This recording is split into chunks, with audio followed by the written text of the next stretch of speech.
छोटी छोटी कथाओं के जरिए हम जान सकते हैं कि हमारा जीवन व्यवहार मूर्छित है या अमूर्छित। एक छोटी सी कथा है।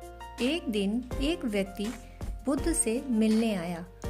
वह उनके सामने बैठा था और अपने पैर का अंगूठा लगातार हिला रहा था।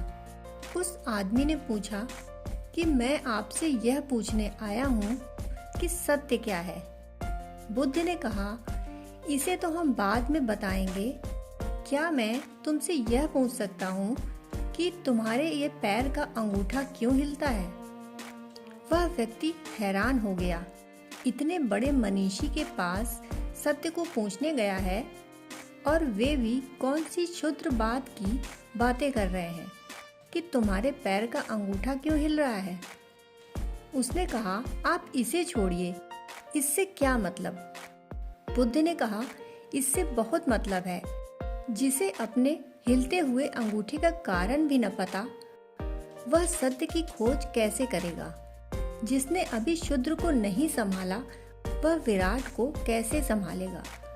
बुद्ध ने कहा, मेरे कहते ही तुम्हारा अंगूठा हिलना बंद भी हो गया। यह क्यों हुआ? उस आदमी ने कहा, मुझे कुछ पता ही न था कि अंगूठा हिल रहा है। बुद्ध ने कहा, तुम्हारा शरीर है और तुम्हें पता नहीं कि हिलता है। तुम कैसे व्यक्ति हो?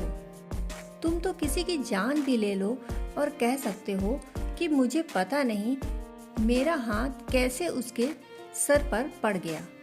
और तुम्हारा जीवन पाप से भर जाएगा, क्योंकि तुम्हें यह भी पता नहीं होगा कि कोई विचार क्यों चलता है, कोई वासना क्यों उठती है।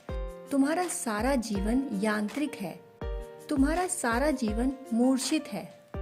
जीवन में मूर्छा ना हो, जीवन के व्यवहार में मूर्छा ना हो।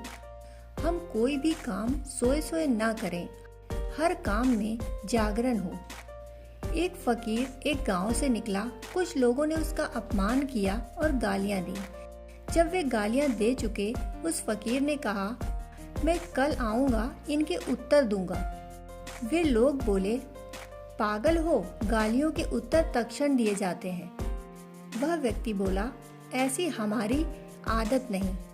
जब तक कुछ बात को ठीक से सोच न लें, समझ न लें, तब तक हम उत्तर नहीं देते। मैं 24 घंटे बाद आऊंगा और उत्तर दूंगा। क्या आप सोच सकते हैं कोई 24 घंटे बाद गालियों का उत्तर दे सकता है? ऐसा समर्थ आदमी आज तक नहीं हुआ जो 24 घंटे बाद गालियों का उत्तर दे सके। 24 घंटे में वह इतना सजग हो जाएगा कि उसके भीतर से गालियां निकलनी मुश्किल है। परंतु जो सजगता को और गहरा करते हैं, उन्हें उसी क्षण भी गालियां निकलनी असंभव हो जाती हैं।